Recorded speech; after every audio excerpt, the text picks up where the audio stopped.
छत्तीसगढ़ नाम सुनते ही आपके मन में क्या आता है? कुछ आदिवासियों का समूह या हाथ में बंदूक लिए नक्सली लोग? आखिर कितना जानते हैं लोग भारत के इस राज्य के बारे में? चलिए जानते हैं छत्तीसगढ़ का इतिहास कि आखिर कैसा था पुराने समय में छत्तीसगढ़। किन राजाओं ने इस पर अपना शासन जमाया? कैसे आदिवासियों ने अंग्रेज़ों के खिलाफ लड़ाई लड़ी? आज़ादी के आंदोलन में छत्तीसगढ़ की क्या भूमिका थी? और मध्य प्रदेश से अलग होकर छत्तीसगढ़ कैसे एक स्वतंत्र राज्य बना? यह है भारत के एक अनोखे राज्य छत्तीसगढ़ की कहानी। छत्तीसगढ़ का इतिहास जानने से पहले हम थोड़ा सा इसका भूगोल समझ लेते हैं। छत्तीसगढ़ भारत का 9वां सबसे बड़ा राज्य है और ये अपनी सीमाएं 7 राज्यों के साथ साझा करता है: मध्य प्रदेश, महाराष्ट्र, तेलंगाना, उड़ीसा, आंध्र प्रदेश, झारखंड और उत्तर प्रदेश। छत्तीसगढ़ की राजधानी रायपुर है और इस राज्य को 5 संभागों में बांटा गया है: सरगुजा, बिलासपुर, दुर्ग, रायपुर और बस्तर संभाग। छत्तीसगढ़ का 40% हिस्सा जंगलों से ढका हुआ है और इसकी मुख्य नदियों में है शिवनाथ, पैरी, इंद्रावती, अरपा और महानदी। कहा जाता है कि पुराने समय में इस राज्य के अंदर 36 किले हुआ करते थे और यहीं से इसका नाम छत्तीसगढ़ पड़ा। छत्तीसगढ़ का इतिहास रामायण काल जितना पुराना है। रामायण ग्रंथ में इस राज्य को दक्षिण कौशल कहा गया है। ये वही जगह थी जहाँ श्री राम की माता कौशल्या जी का जन्म हुआ था। इसके अलावा छत्तीसगढ़ के बस्तर को दंडकारण्य नाम से भी जाना जाता था। ये वही जगह थी जहाँ श्री राम जी ने अपने वनवास का काफ़ी समय बिताया था। आपने भारत के इतिहास में पढ़ा होगा कि 16 महाजनपद हुआ करते थे और छत्तीसगढ़ उनमें से छेदी महाजनपद का एक हिस्सा था।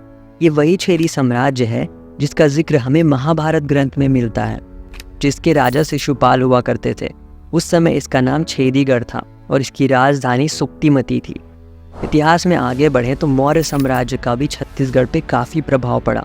छत्तीसगढ़ के रामगढ़ की पहाड़ियों में सीता बेंगरा और जोगीमारा की गुफाएं मिली है, जो लगभग 2500 साल पुरानी है।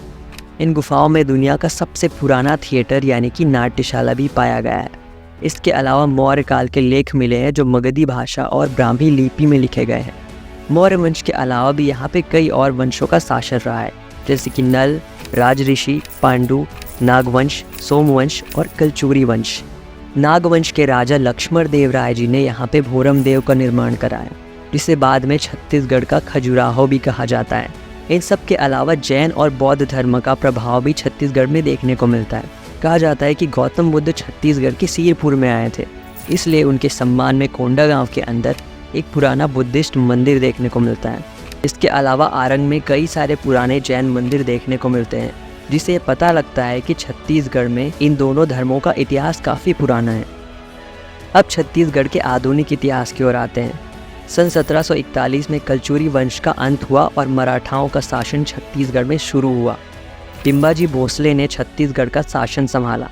इसी काल में ये पहली बार था जब छत्तीसगढ़ शब्द का उपयोग एक मराठी दस्तावेज में देखने को मिलता है। सन 1845 आते आते मराठा सत्ता खत्म हो गई और छत्तीसगढ़ में अंग्रेज़ों का परचम लहराने लगा। अंग्रेज़ों के शोषण और अत्याचार के विरोध में कई सारे आंदोलन छत्तीसगढ़ में देखने को मिले। 1857 की क्रांति तो आपने सुनी होगी, तो क्या आपको पता है कि छत्तीसगढ़ के अंदर इस क्रांति की शुरुआत किसने की? सोनाखान में रहने वाले वीर नारायण सिंह जी ने इस आंदोलन को लीड किया। अंग्रेज़ों ने उन्हें रायपुर जेल में गिरफ्तार कर लिया, लेकिन जेल से बाहर निकलकर वो सोनाखान पहुंचे और 500 लोगों की फौज बनाकर अंग्रेज़ों के खिलाफ जंग छेड़ दिया। लेकिन आखिर में उनकी सेना की हार हुई और 10 दिसंबर 1857 को उनको फांसी दे दी गई। शहीद वीर नारायण सिंह छत्तीसगढ़ के पहले स्वतंत्रता सेनानी बने। आदिवासियों द्वारा भी कई सारे आंदोलन देखने को मिले। 1910 का भूमकाल आंदोलन जो बस्तर के इलाके में हुआ था। इस आंदोलन की शुरुआत आदिवासियों ने अनाज के गोदाम को लूट कर की और बाद में उसे गरीबों में बांट दिया। साहूकारों के घरों और जगदलपुर के पुलिस स्टेशन पर भी आदिवासियों ने हमला किया।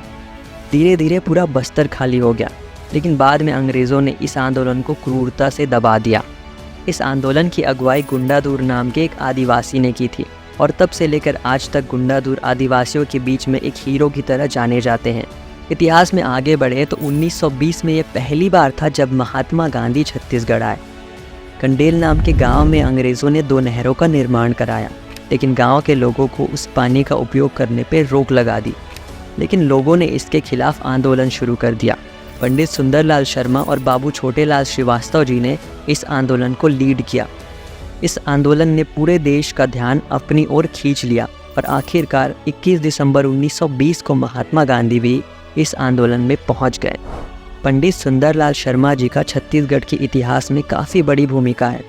ये वही इंसान थे जिन्होंने पहली बार 1918 में छत्तीसगढ़ को अलग राज्य बनाने की मांग की थी। इसलिए इनको छत्तीसगढ़ का पहला संकल्पनाकार भी कहा जाता है। देश 1947 में आज़ाद तो हो गया, लेकिन छत्तीसगढ़ अभी भी मध्य प्रदेश का ही एक हिस्सा था।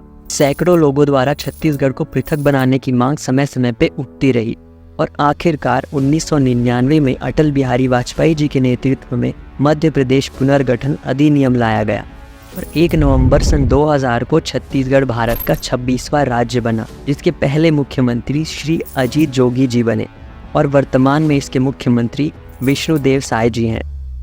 तो ये था मेरा वीडियो छत्तीसगढ़ के इतिहास पर। मैं ऐसे ही भारत के सभी राज्यों के इतिहास पर वीडियोस बनाऊंगा, तो आप मेरा चैनल ज़रूर सब्सक्राइब करें।